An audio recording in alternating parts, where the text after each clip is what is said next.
막대기로 블레셋 사람 600명을 죽였고 그도 이스라엘을 구원하였더라. 그 성경에 보시면 그 삼갈이라는 서사가 나오는데요. 소모는 막대기로 블레셋 사람을 600명을 죽였다 이런 거예요. 이 삼갈에 대해서 좀 그리고 밑에 보면 이제 좀 몇 가지 나오는데 좀 말씀드릴게요. 여기 보시면 이 삼갈이 사사냐 이제 이걸 우리가 좀 보시라고요. 우리도 뭐 사사로 다 알고 있으니까 사사란 말은 지도자라는 뜻입니다. 원어로 지도자. 우리는 사사기라고 이렇게 나와 있지만은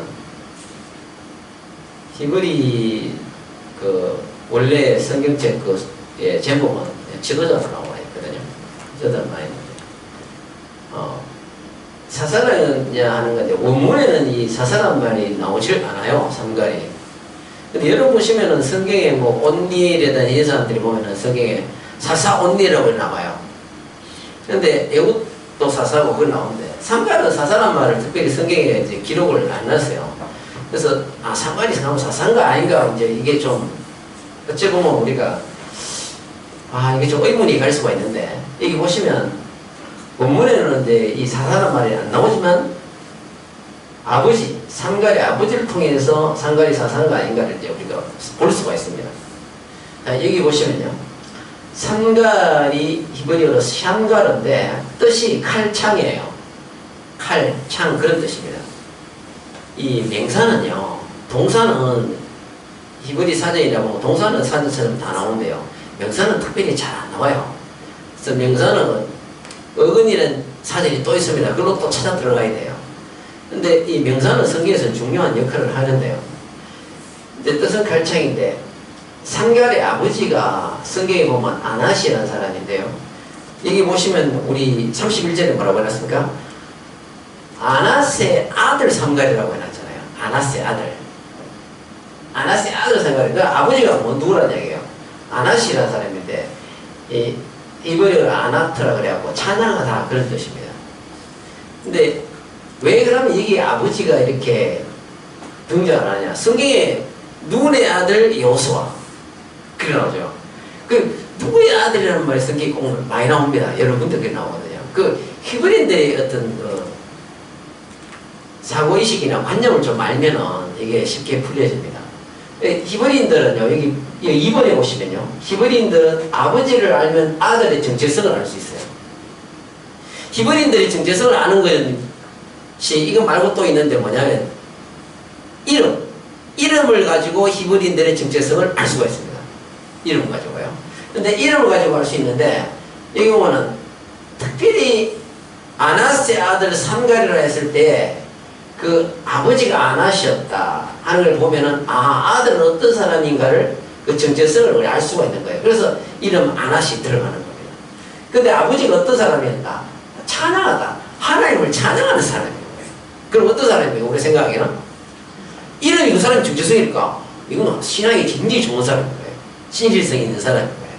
그래서 아버지가 이런 하나님을 찬양하는 사람과 이 아버지의 속에 있는 어떤 이 믿음이 아들에게 그냥 전달되는 거예요. 내려갔다고 전수받았다고 보면 돼요. 그래서 이 찬양하다가 바로 이름이 이렇게 좋은 이름을 갖고 있는 거 보면은 삼갈이 사사로서 전혀 손색이 없던 사람인 걸 볼 수 있습니다. 여기 보시면요. 히브리인 세 번째 보면 히브리인들의 신앙 전수는 아버지로부터 이어지며 아버지로부터 준비되는 거예요. 히브리인들은 신앙 전수가 아버지로부터 이어집니다. 근데 희한한 게 하나 있어요. 혈통이죠. 이 사람이 유대인이 아니냐가 혈통 있지 않습니까? 혈통은 엄마가 유대인이 됩니다. 희한하게 되었어요, 이 사람들요. 혈통은 엄마가 유대인이어야 돼. 그 엄마가 유대인이면은 유대인들은 유대인이라니까. 그 왜 그러냐니까. 엄마는 유대인이면 엄마를 통해서 다 유대인이 태어나는데 아버지가 다른 나라 사람일 수도 있는 거예요. 그런 문제가 생기는 거예요. 근데 엄마가 유대인이면 유대인이기 때문에 괜찮아요. 근데 이게 보시면요. 히브리인들의 그 신앙 전수, 무슨 말이냐면, 성경에 이제 그걸 야곱에 대해서 제가 다음에 준비해서 하려고 하는데요. 장막에 야곱은 장막에 가는 자였더라. 뭐 이런 구절들이 있거든요. 이것은 이스라엘 사람들은 장막에 거했더라 하는 그런 말 나오면요. 신앙전수예요. 나이가 딱 되면 한 5살이나 뭐 되면요. 뭐 3살 때부터 한 사람도 있어요. 토라, 모세오기를 가르치는 게 아버지가 가르칩니다. 어디서? 이스라엘 사람들은 장막에 가니까 장막 텐트 있잖아요. 장막에 가니까. 그래서 신앙 전수를 하는 거예요. 하나님이 이 땅을 어떻게 만드셨고 어떻게 창조를 하셨고 너희 조상은 이런 사람들인데 이 사람들 하나님을 잘 섬기고 가인이 아벨 주고 이런 걸 다 가르치는 거야. 토라를. 모세오기를 다 가르치. 이때 뭡니까? 신앙 전수를 하는데 아버지로부터 이어지고요. 아버지로부터 다 준비됩니다. 그럼 여러분 보세요. 요나 얘기 전에 여기 보시면은 삼가리 아버지가 삼가를 갖다가 다 신앙 전수 했을 거 아닙니까? 그 아버지는 어떤 분이나 아버지의 정체성은 찬양하는 하나님을 찬양하는 사람이었으니까 이 아버지의 좋은 신앙이 삼갈에게 이어져서 삼갈이 사사가 된 것입니다. 아시겠죠? 그 삼갈이 보면 성경에 보면 뭐라고요? 소문은 막대기로 불린 사람을 600명을 죽였대요. 전에 제가 한번 설명한 적이 있었는데 소문은 막대기 설명 한번 한 적이 있어요. 그냥 막대기 아니고 끝에 쇠갈고리가 이렇게 달려있기 시작했죠. 쇠갈고리에 달려있어가 말 안 듣는 소를 갖다 한 대 탁 때리면 소가 그냥 엄청 놀래고 그냥 뒷발을 치면서 말을 듣는 거예요. 그걸로 소문은 막대기 그게 무기가 돼요. 그게 끝에 쇠꼬챙이가 달렸는데 그걸 600명을 죽였다는 거예요. 예, 그걸로 했다는 거예요. 근데 여기 보시면 이제 우리가 네 번째 보면 요나 한번 볼까요? 요나의 신앙이죠. 자, 요나가 선지자잖아요. 자, 선지자가 아미떼의 아들 요나라고 성경은 이야기합니다. 자, 요나는 신앙 전수를 자기 아버지한테 받았었긴데 도대체 아버지가 어떤 사람이냐 얘기해요. 그걸 보면 재밌어요. 그걸 아버지가 어떤 사람이에요. 자, 아미떼의 아들 요나라고 성경이 분명히 이야기합니다. 왜 아버지를 단다고요? 아들이 아버지를 통해 신앙 전수를 받기 때문에 아들의 정체성을 알 수 있기 때문에 그런 거예요. 그래서 아미떼란 말이 히브리어로 아미타이라는 뜻인데요. 뜻은 신실하다, 진실하다, 또 뭐 안 나왔는데 정직하다 그런 뜻이 있습니다. 그러면 아버지는 요나의 아버지는 어떤 사람이었다고? 아주 하나님 앞에서 진실했고 아주 신실했고 믿음이 좋은 그런 사람이었다. 그런 사람이다. 이 사람을 통해서 요나가 신앙을 아버지로부터 전수받고 아미떼라는 아버지를 통해 전수받고 요나가 아버지에게 어떤 자였다고? 아버지로부터 준비된 자였다는 걸 성경이 보여주는 겁니다. 꼭 기억하세요. 아버지로부터.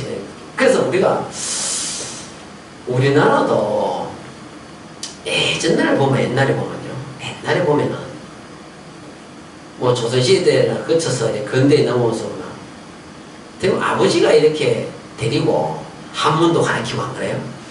뭐 아버지가 아들 앉혀놓고 한문 가르치고 서예 붓글씨도 가르치고 그러거든요. 또 손자도 데리고 앉혀놓고는 손자의 붓글씨 가르치고 그러잖아요. 아버지가 그렇게 하지 않습니까? 아버지가 그렇게 하듯이 이 요나가 이스라엘도 마찬가지입니다. 아버지를 통해서 신앙 전수받고 준비된 자가 됐던 겁니다. 그래서 하나님이 선지자로 크게 쓰임받게 되는 거죠. 나에 보시면요. 자, 우리 베드로 한번 볼게요. 이거는 성경 마태복음 16장을 한번 볼까요? 마태복음 16장을 한번 보시면 제가 그냥 16, 15절을 띄워놓긴 했는데 전체를 내가 일부러 안 띄웠는데요. 16장 15절 한번 보실까요? 마태복음 16장 15절 한번 보세요.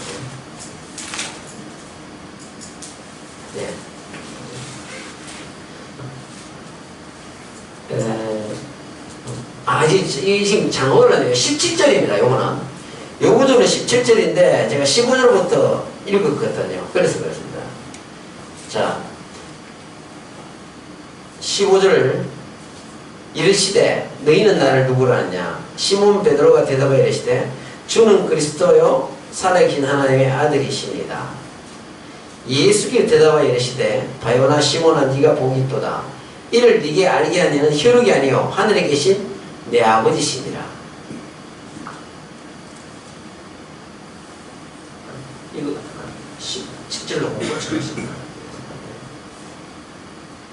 그래서 여기서 보면 바요나 시모나 네가 복이 있다 그랬잖아요. 베드로의 별칭이 시몬이에요. 시몬인데 여기서 보면은 바요나 시모나 했잖아요. 그러면 이 베드로의 아버지 이름이 뭐라고요? 자, 여기 보시면 나옵니다. 자, 여기 보십니다. 베드로의 정체성이 나옵니다. 바요나니까 바리오나스잖아요. 바라는 뜻이 저 여기 바자 나오는 거예요. 바자는 아들이라는 뜻입니다.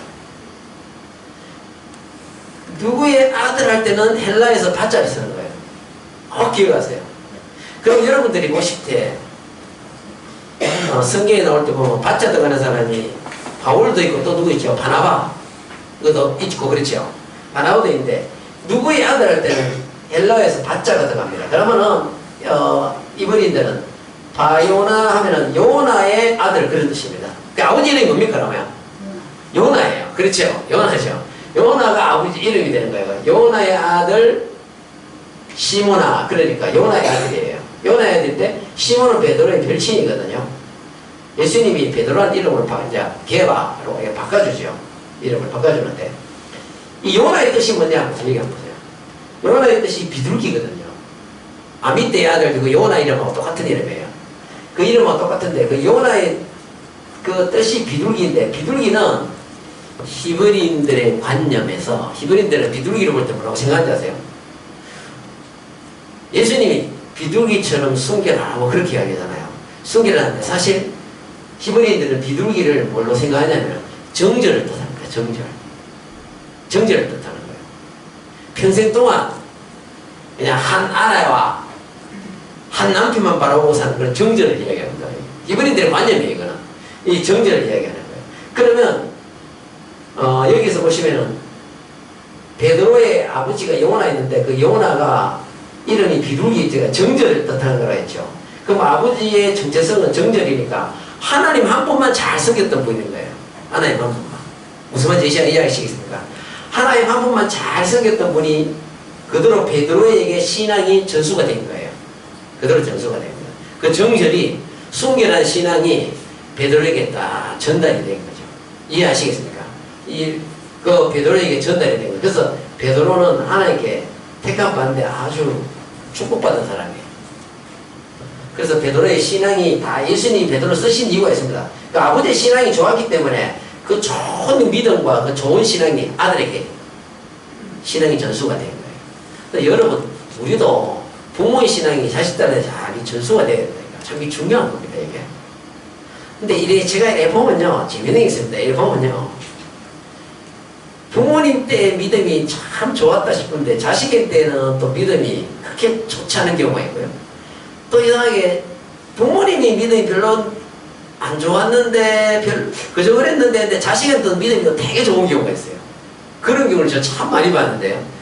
그래서 이 신앙이 우리는 유대인은 아니지만 히브리는 아니지만 이렇게 우리를 통해서 예수 그리스도의 그 믿음이 저주되는 건 참 중요한 것입니다. 여러분들이 영적인 생활을 하고 영적인 그 모습을 많이 보여주면 자녀들이 담게 되죠.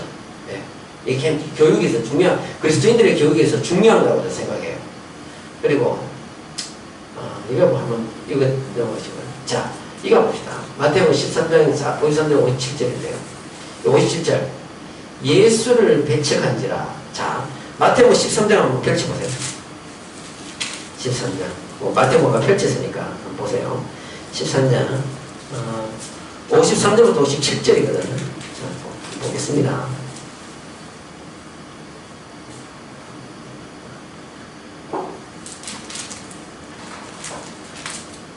(13장) 53절부터 57절까지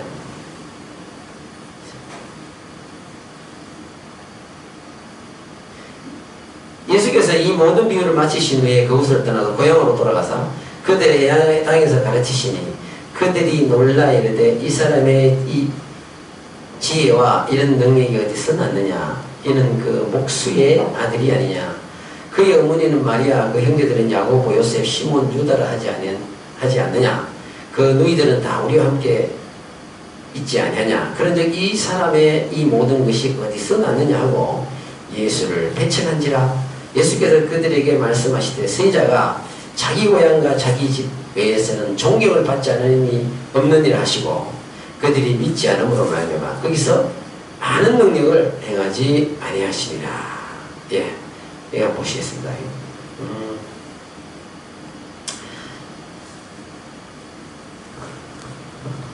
예수를 배척했대. 어땠어요? 고향에서 예수님 고향에 갔는데 예수님을 대접을 안 한 거야. 대접받지 못한 거야. 예수님이 뭐라냐? 선지자가 자기 고향과 자기 집 외에는 존경을 받지 않는 힘이 없느니라. 고향 외에는 다 존경받는다 그 말이죠. 맞죠? 그 말이에요. 전혀 이 말씀 가지고 뭘 생각하는지 아세요? 제가요? 뭘 생각했겠어요? 제가 저 듣고 보면 대구가 고향이잖아요. 그래서 제가 늙었습니다. 대구에서 목회하니까 목회가 이게 참 이렇게 내가 이렇게 생각한 대로 이렇게 다 고속도로 다니시 그렇게 안 되나? 어렵지. 제가 그런 생각이 고향이라서 그런가? 뭐 고향에서는 목회하면 안 된다면서 뭐 성경에 보면 이걸 보고 제가 많이 그런 생각을 했었어요. 근데 이제 우리가 봅시다. 예수님을 왜 고향 사람들이 왜 배척했을까? 자, 배척한 이유를 한번 우리 한번 봅시다. 이게 맞는가 안 맞는가 보는 겁니다. 자, 첫째, 예수님이 천한 목수이기 때문에 예수님이 자 이때 히브리인들은 가압을 이어받잖아요. 아버지가 했는 걸 아들이 이어받거든요. 예수님이 성경에 보면 분명히 나오잖아요. 아까 여러분 읽었을 때 이는 그 목수의 아들이 아니냐 이거야. 그럼 뭐 했단 말이에요? 예수님이 뭐 했단 말이에요? 목수했다 그 말이죠. 그 말 아닙니까? 그런데 천한 목수라서 그때 직업이 목수면 천했거든요. 그 당시 때는. 목수니까 그냥 별로 그죠? 그래서 배척했느냐 대접을 못 받았느냐. 자, 두 번째, 예수님과 그 집안을 너무 잘 알기 때문에 존경심이 없었다. 이걸까요? 그러니까 막 예수님 그 집안을 너무 잘 알아. 이거 나오잖아요. 뭐 그 형제들은 말이야 누구 뭐 쫙 이야기하면서 그 누이들은 다 우리와 함께 있지 않냐 그렇게 이야기했지 않습니까? 그러니까 그 집안을 너무 잘 알았기 때문에 존경심이 없었습니까? 그랬을까요? 그다음 세 번째, 예수님을 어릴 때부터 보았기 때문에 막 조그만할 때부터 봤기 때문에 별로 예수님 대해서 뭐 존경심이 없는 거야. 그래서 예수님이 고향에서 배척을 받았냐 대접을 받지 못했냐 이 말입니다. 근데 여러분 잠시만, 예수님이 그 말하자면 지금으로 직업이죠. 직업이 목수였다고 나오잖아요. 근데 이 목수가 볼까요? 예수님이 직업이 배치가 돼요. 목수의 테크톤이라는 헬라어 테크톤인데 세 가지 다 나옵니다. 목수란 말도 나오고요. 석수, 석공이죠. 그 다음에 대장장이라는 뜻도 있어요. 근데 대부분 학자들이 어디에 초점 맞추는지 아세요? 여기에 초점 맞습니다. 석수는. 여기 초점 맞습니다. 왜냐면요, 이 번역할 때 목수로 번역을 해버렸는데 이 석공이었다는 게 대부분 지배적입니다. 석수라는 뜻도 있거든요. 왜 그런지 아세요? 히브리인들을 잘 알면 이걸 알 수 있어요. 히브리인들은요, 석공이 집도 짓고 돌도 따듬고 건축일을 다 한답니다. 다 한대요. 히브리인들은 그렇게 돼 있대요. 그래서 이거를 우리도 강의 들으러 갔더니만 우리 예수님이 석공이었는데 목수라고 이렇게 해놨다 이거야. 그리고 이해가 안 돼가지고 제가 원어를 딱 찾아보니까 말은 다 나와요. 목수란 말도 나오고 석수가 되겠는데 그 당시 때 히브리인들의 배경으로 봤을 때는 석공이 거의 다 한답니다. 다 그랬대요. 그래서 이 학자들도 성경학자들도 예수님이 그때 석공으로 봅니다. 집도 짓고 다 했대요. 석공들이 다 그렇게 봅니다. 근데 예수님은 석공이었는데 선지자가 되어 오시니 박대를 받아. 이게 무슨 말이냐면요, 잘 한번 보세요. 여기 밑에 이거부터 봅시다. 히브리인들은 자신의 가업을 버리고 남의 직을 빼앗으면 대접받지 못했어요. 예수님을 배척한 이유가 천한 목수였기 때문이다. 그 다음은 뭐 또 집안을 잘 알아서 존경심이 없었기 때문이다. 어릴 때부터 보았기 때문이다. 저는 이렇게 알았었어요. 이렇기 때문에 예수님을 배척한 게 아닌가 그래 봤거든요. 근데 그게 아니고요. 뭐 그런 것 좀 있겠습니다만, 그죠? 뭐 없을 수는 있겠어요. 그럼 이게는 예수님 히브리인들의 관념을 알면 이게 해결이 돼요. 딱 나옵니다. 이거는 히브리인들 관념을 알면 그냥 딱 나와요. 히브리인들은 자신의 가업을 버리고, 그러니까 아버지로부터 내가 석공의 그 가업을 받았는데 남의 다른 직업을 하잖아요. 다른 직업을. 내가 예를 들어서 뭐 그랬는데 버스 기사가 됐어. 예를 들었어. 예? 택시 기사가 됐어. 농사를 짓고 있었는데 고향에서 다 대대로 이 집안이 농사만 짓고 있었는데 이 사람이 택시 운전사가 됐어. 그러면 히브리인들은 어떻게 보는지 아세요? 히브리인들은 자신의 가업을 버리고요. 남의 직업을 빼앗은 걸로 봅니다. 빼앗은 걸로 보는 거예요. 그러면 어떻게 하냐? 대접을 받지 못했습니다. 아주 그냥 대접을 안 했어요. 그러는 거예요. 근데 여러분, 예수님이 석공, 그래, 목수라고 합시다. 그래. 석공 목수였는데, 여기 보십시다. 뭐라고요? 뭐가 되고 오셨다고요, 고향에? 선지자가 되어 오시는 거라. 선지자가 되어 오시니까, 석공이었는데 선지자가 되어 오니까, 히브리인들은 남의 직업을 뺏은 사람을 대접을 안 한 거예요. 영 그냥 대접을 안 합니다. 그래서 석공이었는데 선지자가 되어서 오시니까 마을 사람들이 박대를 한 겁니다. 그냥 자기 고향에 너무 잘 알아서 박대한 게 아니고요. 전부 그렇게 알고 있었죠. 저도 그렇게 알고 있죠. 알고 있었는데 그게 아니고 선지자가 되어 오시니까 박대를 하는 거예요. 히브리인들의 관념을요, 여러분들이 잘 아실 필요가 있습니다. 히브리인들 관념 중에 제가 하나 더 말씀드릴까요?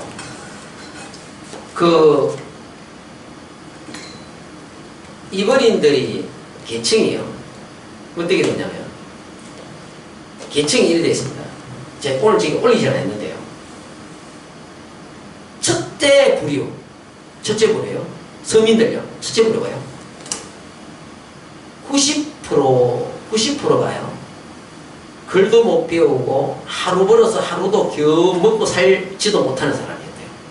90%가 그 당시 때 예수님 왔을 때, 그 당시 때가 아주 찌질이 가난하고 학교 문턱에는 가보지도 못한 거예요. 90%가 그랬대요. 그리고 그 당시에 로마가요, 농사 지면요, 소출을 갖다가 다 걷어가 갖고 정말로 가난하고 비참하게 살았다. 유대인들이 그 당시 때 예수님 오신 당시에. 두 번째 부류 있잖아요. 두 번째 부류 있죠. 두 번째 부류는 6%인데요. 6%가 어떤 부류였냐면, 먹고 사는 정도는 해결이 되는 거야. 먹고 사는 거. 하루 벌어 하루 먹어도 하여튼 먹고 사는 게 모자라진 않아. 넉넉하지도 않지만. 6%가 그런 부류였어요. 그 당시 때 서민들이 6%가. 그러나 이 사람은 학교의 혜택은 못 받았답니다. 못 받은 거예요.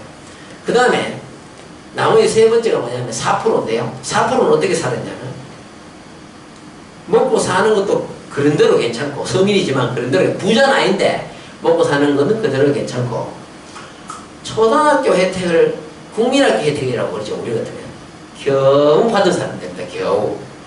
그렇다고 높은 학력에 올라가지도 못하고 겨우 글자나 깨우친 정도. 글자 정도는 아니라 그 정도를 깨우친다. 그러나 글자를 못 깨우친 사람도 있었답니다. 근데 그러면 여러분, 이 세 부류 중에서, 자, 아주 하루 벌어 먹고 사는 또 힘든 사람, 그것도 하루 벌어 먹는 사람, 먹는 정도는 됐대요. 학교 혜택은 못 받았어요, 이 사람들도. 이 두 분이 학교 혜택 못 받죠. 세 번째는, 그것도 글씨라도 조금 알고, 먹고 사는 데 그것도 지장이 별로 없는 거예요. 이 세 부류 중에서 예수님 제자들이 어디에 속한지 아세요? 조사를 해봤답니다. 예수님이 제자들이 과연 여기서 택했는가 해봤는데요. 저도 이래 생각했어요. 당연히 한 두 번째 정도 안 되겠나. 왜냐면 베드로도 무식했거든. 글도 몰랐거든. 베드로전서는 신라가 썼던 거 아시죠? 그 성경에 뒤에 보면 신라가 기록했어요. 기록은 신라가 하고 베드로가 이제 말로 해주고 그렇게 했잖아요. 근데 무식했는데, 그분 이야기는 들어보니까 이게 세 번째를 하네. 여자들이. 그렇지. 이해가 안 돼갖고, 아니 베드로인데 글자도 모르는데 그런데. 근데 마가나 그런 사람들 있잖아요. 마가나 누가나 이런 사람들은 잘 살았고 학력수도 있던 사람들이에요. 누가는 이방인이지만, 네? 무슨 말인지 아시겠습니까? 근데 뭐 베드로나 이런 사람은 글을 몰랐지만 먹고 사는 데는 업으로서 기장이 없는 사람들입니다. 그래도 세 번째 부류의 사건은 사람들이었다는 거예요. 이런 히브리인들의 어떤 배경이나 문화적 배경이나 이런 걸 좀 알면은 성경을 이해하는데 굉장히 쉬운 게 많이 나옵니다. 아시겠습니까? 우리 관념으로 자꾸 이해하려고 하는 걸 그렇지 히브리인들의 관념으로 이해를 하면 이렇게 이해하기 쉬운 것들이 많이 나오게 되죠. 그래서 우리가 여기 보실 때 예수님이 이렇게 해서 배척받았던 게 아니고 바로 선지자가 되고 와서 남의 직업을 고향 사람들이 이렇게 본 거예요. 저가 목수인데 여기는 이거 나올 때 목수가 아니냐 그랬잖아요. 목수인데 선지자가 되고 오니까 남의 직업을 빼앗은 걸로 히브리인들은 그렇게 생각한답니다. 그래서 예수님을 배척한 거예요. 그래서 우리가 이런 성경 저는 이거 하면서 처음 알았어요. 성경 지금까지 이렇게 수많은 성경 보지만 제가 알 수가 있습니까? 히브리인들은 관념을 모르니까 관념을 모르니까 알 수가 있어요. 그래서 제가 이거 보면서 그거 새롭게 알았죠. 우리가 성경에서 보면은 이런 식으로 해갖고 히브리인들의 관념이나 히브리인들의 사고방식 이걸 통해서 우리가 새롭게 성경을 자꾸 조명하고 알아나가야 됩니다. 성경에 이런 것들이 많이 나와요. 그래서 다음에는 그 야곱에 대해서 좀 다루고 싶어요. 왜냐면 오해하는 부분이 너무 많아요. 야곱도 사실 꽤가 많아가 남을 속인 자다 이래저래 자꾸 나오는데 원어를 보면 그렇게 안 돼 있습니다. 사실은. 그래서 다음에 야곱을 다 다루고요. 어쨌든 제가 오늘 이 말씀을 그냥 우리가 배웠지만 중요한 것은 자녀들을 위해서 기도를 많이 하셔가지고 하나님의 대한 믿음과 신앙이요.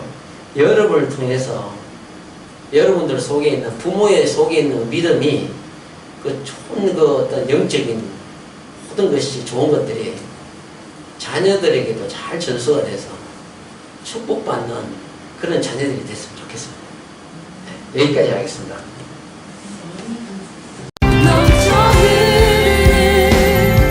용서